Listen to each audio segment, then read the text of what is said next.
kind of warm again. Either it's a hot flash or New Orleans. It's true. What did I say the other day? That saying that somebody had told me, they were absolutely correct.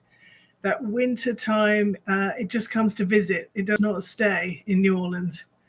So I like that, and it seems to be true. We seem to be okay now, a bit warmer.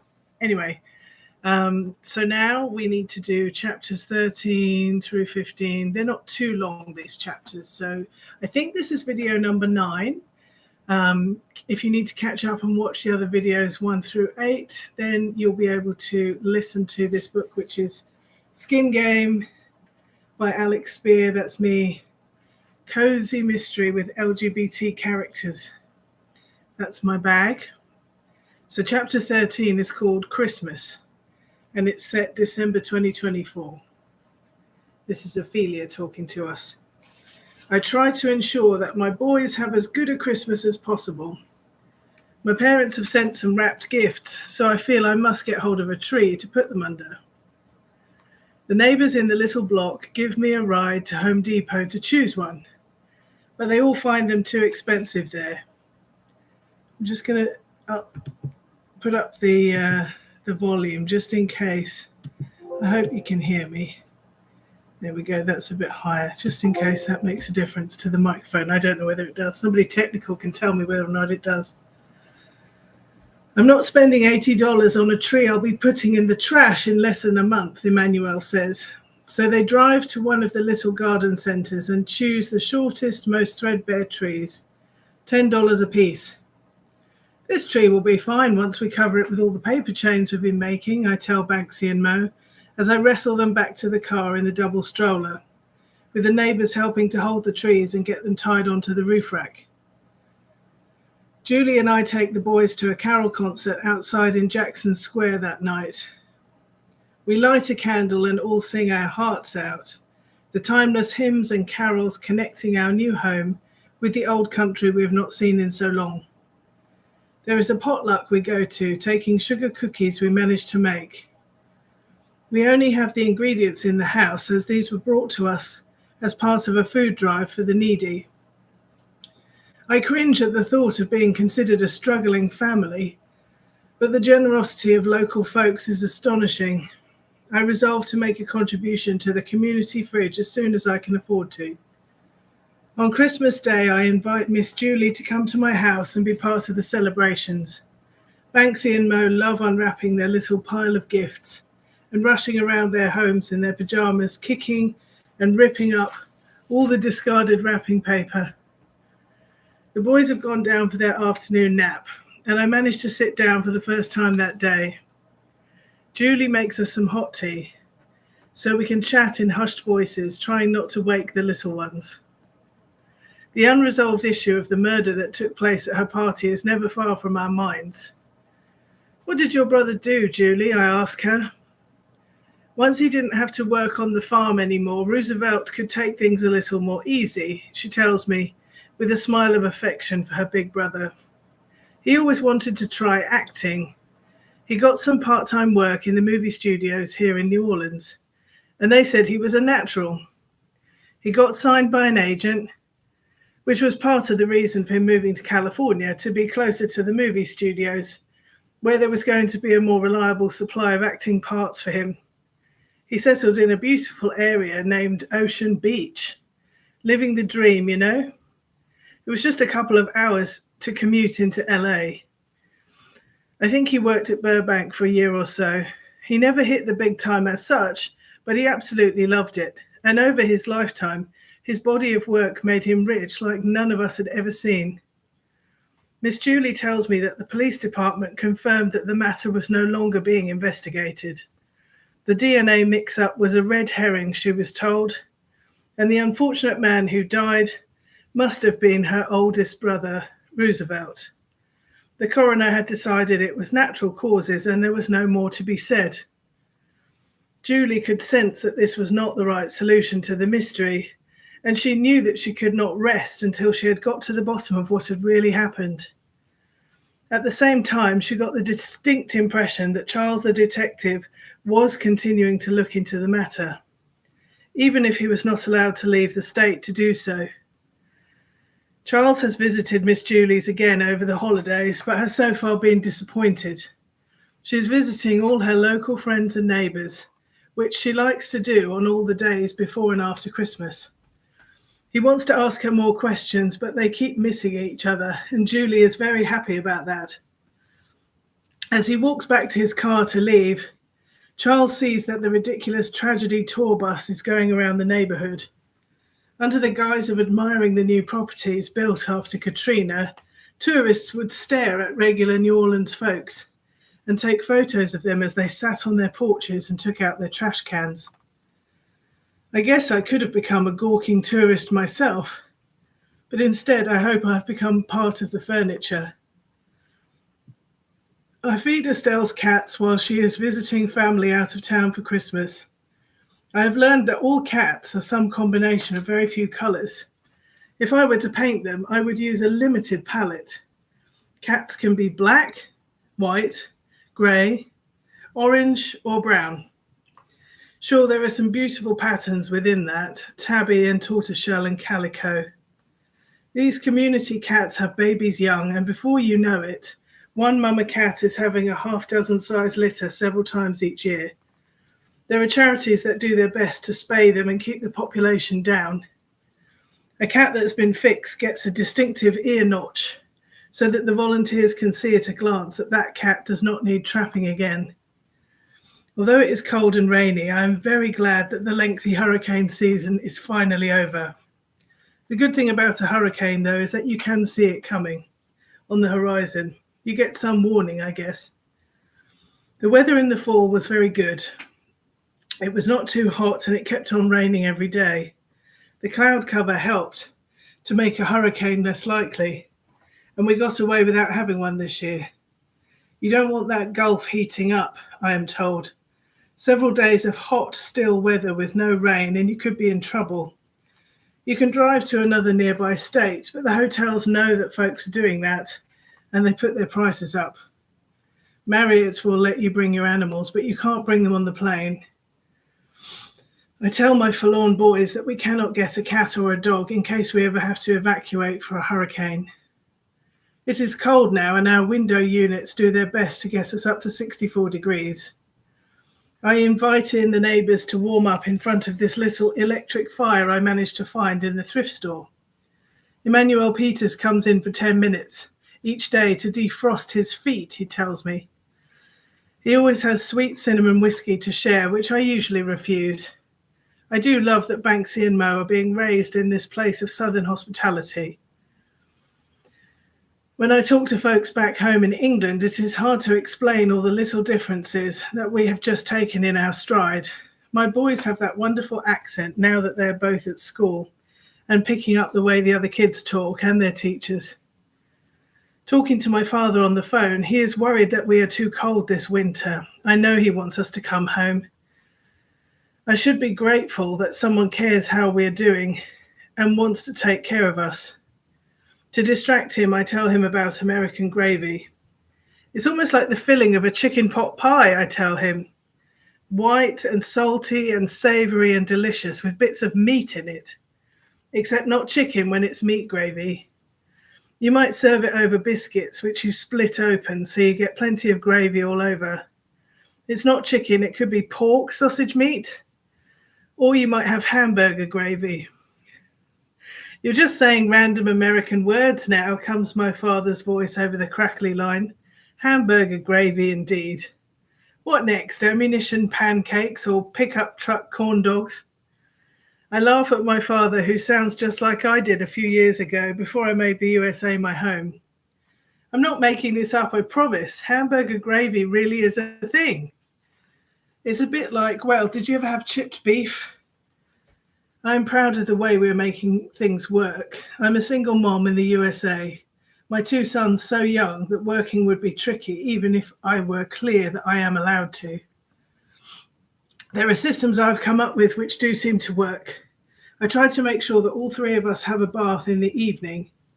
I get each of us into a clean sweatsuit before we go to bed. It's fine for us to sleep in them at this time of year when it gets down to single figures in New Orleans. It just gives me a head start on the following day when we each wake up in a clean outfit, ready to go into polite society. All we have to do is have breakfast and brush our teeth. And on the few occasions when I've been woken up at 3 a.m. for an emergency, maybe one of them has vomited or occasionally needs me to drive them to the emergency room, I'm ready. It's a good feeling. Even if I only have time for a 5 or 10 minute bath before bed for myself, it has become something of an oasis of calm in my day. It helps me to sleep, and that is priceless. My parents, that's Banksy and Mo's grandparents, are hoping I'll decide that it is all too difficult. They want me to bring my babies home to England to be brought up by their rich family. I just don't want my boys to get spoiled. I don't think it does any of the three of us any harm to have to understand a little bit of struggle. When I have to say we can only afford one toy each from the store, but we are blessed because we have a safe home and enough food to eat, I hope that I am shaping my children to become men. Well, that was chapter 13. Now we move on to chapter 14, which is called Manicure. So they've had Christmas and now it's January 2025. We have Miss Julie's point of view. A bright fuchsia shade labelled pink chiffon required several coats. Sunflower had been doing Julie's nails for years. The little booth at one end of the giant grocery store was not the best value, but Julie had followed her friend to every salon she had moved to all over town. Sunflower was also a bartender in the French Quarter, but she loved the creative outlet of being a manicure artist. Sunflower is waving at Julie's wet nails with one of those lacy fans you catch as a Mardi Gras throw. The two women would normally share a comfortable silence as they knew everything about each other already, in between bursts of updates about what was going on in the city.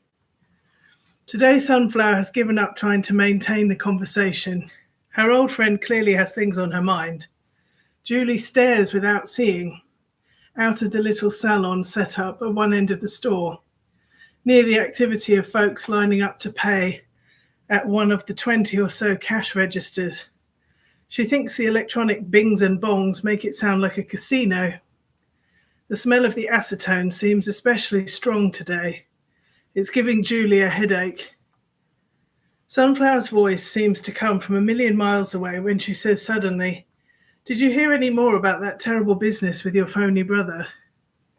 Julie says slowly, "Well, that ridiculous detective has been haunting me, but he'll never get to the bottom of anything apart from my pitcher of sweet tea." "Do they know yet whether your actual brother is okay?" "No one has been able to reach him." Julie was already grateful to her big brother, even before the windfall. From a young age, Julie learned that her mother had too many problems to be able to pay any attention to her younger children. None of them had been planned as such. In her family, birth control and abortion was out of reach for a variety of reasons: cost and public disapprobation. Wives were supposed to submit to their husbands and to view all the resultant children as a blessing. Sunflower has to guide Julie's hand under the UV lamp to set her nail polish. "Gracious woman, sit still, you're making me nervous." Julie carefully positions her hand into the little slot, gentle with her new jewelry, just visible. It's a twinkling diamond on her ring, a treat to herself since her brother's money came through. Jewelry feels like a more practical purchase than it might appear. She likes the thought of portable wealth she could travel with and sell when she needed to raise ready cash in her old age. She knows Sunflower too well to need to apologize for being rather distracted and clumsy today, and continues her silent rumination. Julie does not feel quite ready to talk about the many burdens in her mind. Who was the man who had died, and just how long had he been posing as her brother? Had he in fact murdered the real Roosevelt in order to somehow seize the family fortune? Had she been the intended victim all along? Sunflower seems to read the distance in Julie's deep brown eyes. "You must hope that he is all right," Sunflower says kindly. "I will pray for your big brother. Let's hope you hear from him soon to put your mind at rest." "I don't think I ever met him. What is he like?" Julie gives a sad smile. She sincerely hopes that it is not tempting fate to talk about him as if he is definitely still alive. He was always so grown up and serious. He helped my mother out so that us little ones, the younger siblings, could relax and play. He sounds like a very kind man. Yes, he is. And thanks to him, I now have a little more money sitting in my bank account.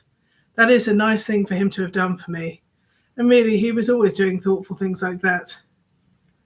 Was it just your mama taking care of all 8 of you? Sunflower couldn't quite remember. And her mama too, my grandmother. She was helping us out until she got too old and sick to do it. Oh, that's right. I wish I had met your grandma. Reminiscences fill Julie's mind today. The decades seem to have melted away and she relives her childhood. Julie's mother might have been a calm woman once, but she had been stretched to breaking point. By the time Julie was born, her mother had been for several years pouring from an empty cup. The older siblings were able to help with the farm and with bringing some income into the house. The youngsters needed to remain quiet and still, which as a 6-year-old Julie found almost impossible. She tried to be good, but she forgot. She would go to school and she would come home full of energy and excitement. Her mother would be hysterical from overwork, and the screaming would be terrifying. Julie's grandma tried to mediate and keep everybody calm. When Julie's big brother married and had kids, Roosevelt was able to move into his own home. He sent for his grandma to come live with him and his wife. It seemed something of a haven in their house, which was a little farther along the dirt road with the razor wire fence. Grandma needed to rest and be taken care of by now. Julie would never forget the glorious day Roosevelt had come by her mother's house and said to Julie, "I'll pay you $10 to come to my house for the weekend and watch Grandma." "Grandma needs watching," Julie had exclaimed, her eyes huge with wonder. "Oh yeah, Grandma needs a sitter. I can't leave her alone. Would you take care of her for me?"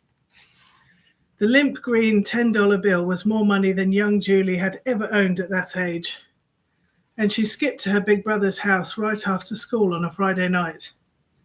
Watching Grandma seemed to include duties such as baking together, running wildly in the fields outside, climbing trees, reading while Grandma napped, and going to church. Finally, Julie would take a bath Sunday night and go right to school from her brother's house on a Monday morning. If her mother noticed the absence of her youngest child, she never mentioned it. Julie had a ball at her brother's house, and those times were her happiest childhood memories. "Nearly done," says Sunflower. Julie pulls herself back to the present with effort. Her friend is just finishing up by brushing cuticle oil around the new glossy manicure. "A nice tip for me today then, since you're an heiress now." Sunflower gives a cheeky grin that makes her look considerably younger than her years. "I'll look after you, baby," Julie agrees. "Just don't be telling everyone around town. Otherwise they'll all be wanting me to share the wealth. I'll have none left." And she has big plans for that money. In her mind's eye, she makes a list. There is a school near to her apartment that badly needs books and equipment. The community fridge never has enough baby formula and diapers. The city of tents that houses New Orleans' least fortunate folks was scheduled for demolition. It was an encampment tucked away under the I-10 on Claiborne. There had been a number of sweeps over the years already, removing some of the meager possessions the people living there had managed to amass. This time the plan was for a full removal and destruction of everything there. Julie wanted to find out whether a large donation to the right politician might make them change their minds about putting these folks on a bus and driving them miles away from anyone they knew. Subsidized apartments nearby would be better, with a lot of support to help them with the transition. Some of those people had lived outside so long that being brought inside could make them freak out, she knew. It needed a whole lot of love to do it sensitively, and love costs money, food and blankets and patient people with enough time to listen. That is the difference that money can make. Then there was that sweet kid, Astrid, who was on track to do very well at Tulane. But if the city transported the homeless population far away in order to be out of sight, Astrid would not be able to attend her course and would lose her one chance in life. Getting into her master's course was a do-over for this girl, to make her life into one of a respectable professional with a decent income, healthcare, a private pension, all the things that can make a person feel stable. Julie hoped Astrid would come and stay with her sometimes, but if all her friends and support network were being moved, she might prefer to go with them. I'm sure you've tried calling him, Sunflower is saying. Julie looks at her blankly, lost in her reverie. Oh, you mean Roosevelt? Of course, I call his number every day. It rings and rings, but no answer. Do you have an address for him?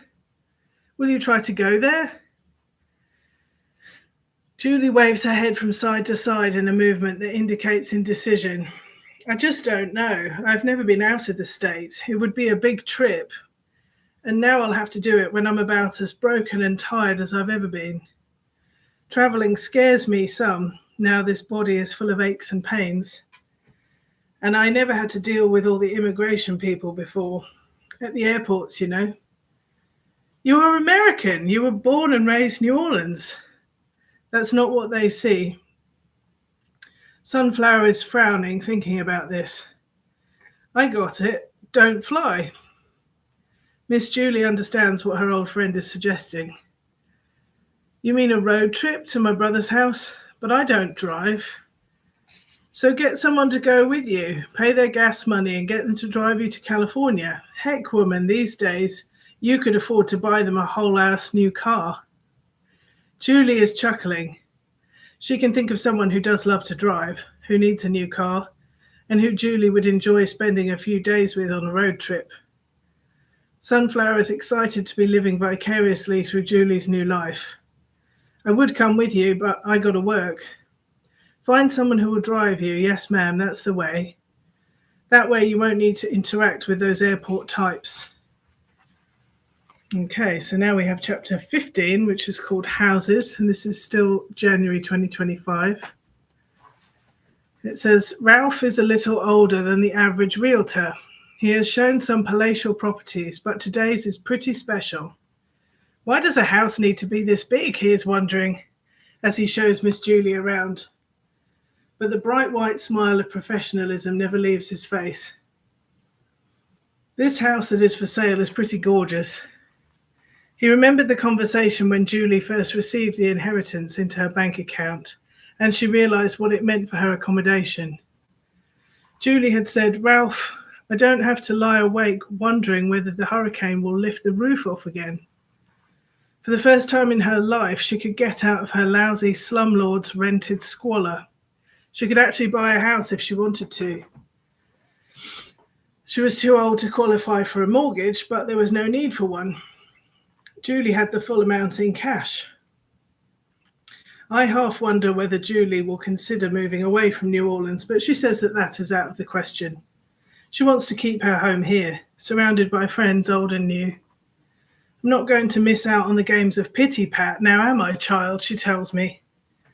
So in this city that does have a few celebrities, Miss Julie is in the market for a fine house. She says she doesn't need something overly showy or dramatic.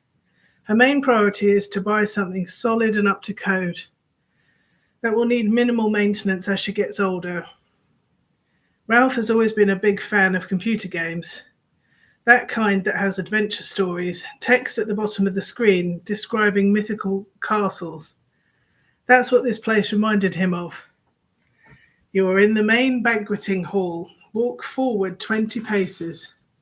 You are in the library. Walk forward 20 paces. You are in the lady-in-waiting's spare bedroom. Walk forward 10 paces. You are in the manservant's third kitchen. There are bedrooms and dressing rooms and bathrooms wherever you turn, all leading off one another. The upstairs is equally cavernous. Julie cannot believe her eyes. There's a lot of floors to keep mopped, young man. Perhaps you'll have someone in to help you, ma'am. Perhaps not. He gives the trademark grin. Comfortably in your price range, ma'am, and a charming neighbourhood. The house is in a very pretty part of Audubon Park with a view of the lake. The enormous oaks with the trailing Spanish moss look like a picture postcard of the Old South. Ralph can tell that his customer is not sure about this place, so he wants to keep showing her more choices before she gives up on the idea of buying a house. The next one I want to show you is Bamboo Road in Metairie. It's about a 20-minute drive. We can take my car. They drive past the Tree of Life, a wonderful 300-year-old oak. It looks as if there is a wedding going on there today under the tree. The golden afternoon light is dappled on the lawn, shining in long shafts through the foliage. By the time they get to the next house, which seems to be a palace, Miss Julie is tired and thirsty. She strides into one of the kitchens, finds a paper Dixie cup, and fills it up from the sink. "You shouldn't be drinking that tap water right from the faucet, ma'am," the realtor is cautioning. But there is no water boil advisory alert right now. I haven't seen any texts on my phone from the city about that. So I can drink the water, why not? "Oh, they put such dreadful stuff into it, Miss Julie, chlorine and everything." She is laughing gently at him. "Oh, chlorine won't do you any harm in those small quantities. At worst, it might dry out your skin a little in the shower. I'm forever creaming my legs in New Orleans.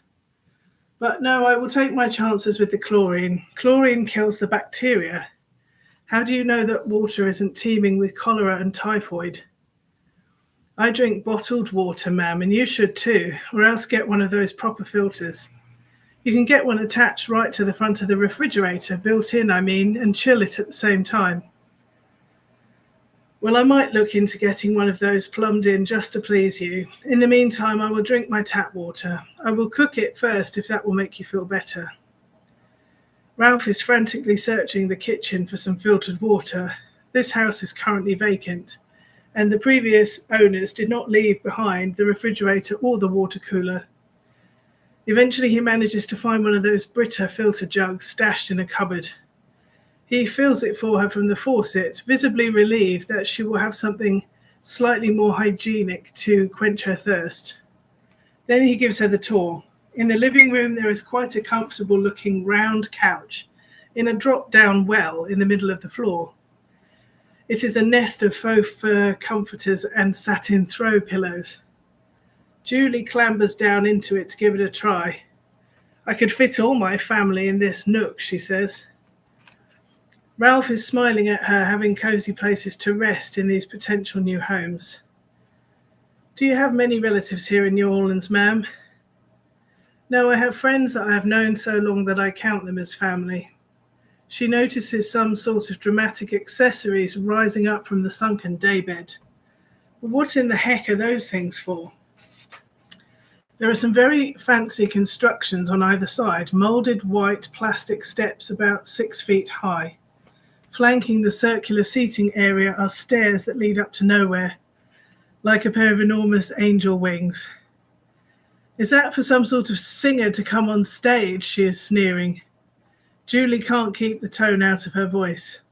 Honestly, these expensive houses are full of things that no one would ever need. "I think it might be for photo opportunities, ma'am." "Photo opportunities?" "Yes." He helps her to her feet and shows her where to stand to see the full effect. For a split second, she can actually imagine her family, friends, and neighbors crowding around in this ridiculous illuminated staircase to heaven. In her mind's eye, she can see her big brother Roosevelt and all the nieces and nephews jostling and laughing while she yells at them to hold still for the photo. All the friends she plays pity-pat with would be there too, raising a glass of Crown Royal to toast her new home. But she blinks her eyes to get that image out of her mind. She needs to be practical. "I don't think I'll ever use half of these rooms, Ralph," she tells him. "These mansions need more people to live in them than just me. However, I've just had a thought. Please could we go back to the Audubon Park place for another look?" "Sure." He grabs his jacket and escorts her back to his car. "These older buildings do have stunning architecture, ma'am. I guess this modern vibe isn't to everyone's taste. I think the photo posing nooks were a 60s thing. Everyone wanted to look like they were appearing on the television." It's not the features I'm using to decide, it's the location. She settles back in his vehicle, holding her seatbelt slightly away from her chest so that she doesn't crease the fabric. She put on her Sunday best this morning, but she supposes that soon she will have more dresses and sweaters in her closet to choose from. Good Lord, the responsibilities that come with being rich. How will she know what to wear when she has more than 7 different outfits and more than 2 pairs of shoes? As they drive along Carrollton Avenue, Ralph asks the question that has been in his mind. You mentioned this will be a better location for you, ma'am. You have some friends in the Tulane area? In a way, I suppose I do, Miss Julie replies. I'm thinking about young Astrid. She's doing okay at her course, but I think she would do better if she had a place to base herself that was near the campus. I don't think I know Astrid. Ralph turns to look at her as they wait for a moment at the lights. I'm sure you have seen her around New Orleans. She's a very pretty young thing. Tall girl, trans. Right now her hair is quite long, in ringlets, blue. Oh, I know who you mean. Yikes, you're going to let her into your house? Isn't she an addict? I do trust her, but if she is used to sleeping outside in her tent, it will be her choice. She can sleep in one of my many guest bedrooms, or if she prefers to stay in my enormous backyard, at least there no one else can get in and attack her while she is asleep. Did you know that happens to homeless folks? Other people come and just kick them while they're lying there trying to survive. I wouldn't dare do that, he's laughing. These people are crazy and mean as hell. They would take a knife to your throat if you go near them. She glowers in his direction. They're vulnerable out there. You can count yourself very fortunate indeed if you can't even imagine it happening to you. He looks suitably chastened. I don't have a clue what it would be like. Julie presses on with her point as if she hasn't heard him. That girl has a wonderful brain. She could do anything. She might be a scientist, a computer wizard, an astronaut. I don't want her to fade away into obscurity when I'm in a position to help. I do not want her to drop out. Wandering around the house she thinks she'll probably buy, Julie breathes the air and tries to really imagine living there. She hopes that there will be a few families in the area who might understand. Over the fence, she gets chatting to one of her potential new neighbours. Em is a Belizean woman in her 60s, a pretty thing with long, thick hair. The new friend says that growing up in the US, the other kids thought she was Mexican. Then when she travelled with her late husband to Germany, the neighbours there thought she was Turkish. She had therefore spent her entire life being misunderstood and excluded. She is a jolly girl who still seems to exclude kindness. Em, being the next-door neighbour, gives Julie very much a good feeling. She tells Ralph she will call into his office in the morning with her final decision, but she thinks she'll probably be making an offer on the Audubon house. As Ralph gives Miss Julie a ride back to her old home, he exclaims, I don't believe it. Is this snow? Good Lord, I think it is. The thick snow is eddying down and piling up in the street all around them. I don't think I've ever seen this much snow here. Hell has indeed frozen over. Well, this maybe is a sign that I should take the house she showed me. There is someone she needs to discuss this with, but she does not tell Ralph that. Julie has gotten used to keeping her significant other a secret.